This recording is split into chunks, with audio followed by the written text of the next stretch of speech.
And what we see here today, the testimony that we have heard today, is the entirely predictable outcome of the reckless and irresponsible rhetoric and policies of the Democrat Party, who are undermining the men and women of law enforcement and the rule of law in America. I think that perhaps the biggest thing that we can do to change that culture of lawlessness is to create a new level of support for law enforcement. Before I yield to my good friend, I wanted to just note something. Please be aware, to those of you who are here today, that members on the other side of this aisle have argued in hearing after markup after hearing of defunding ATF, defunding the FBI. We have to defund and make cuts in the Department of Justice. Why would you want to defund the ATF? Because the ATF has so greatly exceeded their authority, they are punishing regular Americans with no basis. That is not a solution.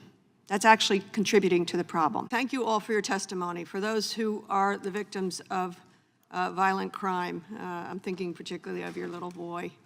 My heart goes out to all of you, and I thank you for telling your stories, because your stories are in search of solutions. That's what this committee ought to be about, searching for solutions, not finger pointing at a single DA, or let's just say it's the entire Biden administration's fault that there are violent crimes in this country. We are more serious than that. We must be more serious than that. I know that I have cared about the issue of gun violence my entire adult life, and I'm here in Congress. It is one of my most important passions to make a difference, and that's why I'm very proud that last year we did pass the Safer Communities Act, and I look forward to learning how violence interruption grants and others are making a difference. It's the first time in 30 years that Congress did anything around gun violence. So join us in these solutions is what I suggest to every member of Congress. It's distressing to hear of violence here in DC, which has become my second home. But it's not unique to here. I'm from the Philadelphia suburbs. Philadelphia is the city I call home. It is not unique to here. It is sadly a nationwide epidemic. And one of the big issues is the number of guns on the street. And to your point, Mr. Simpson, the number of young people, children with illegal guns. So Deputy Mayor Apaya, could you help me? How do the laws in and around DC affect guns in DC? Where are these guns coming from? Do we have gun manufacturers in DC that are selling guns? No.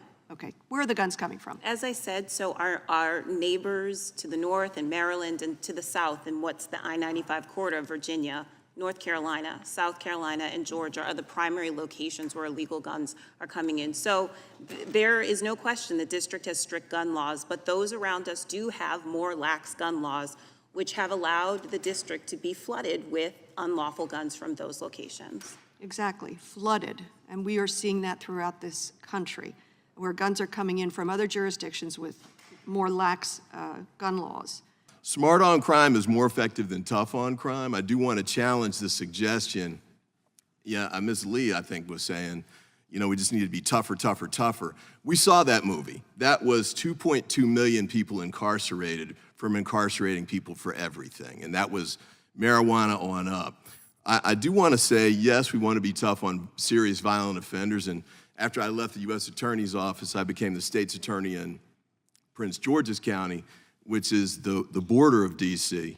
And we're still working to try and coordinate things with D.C. and as we bring this down. But guns is a key piece. I note that a lot of the crimes that have been discussed here involved guns. Most of the gun cases that are involved are the ones we see on the news at night.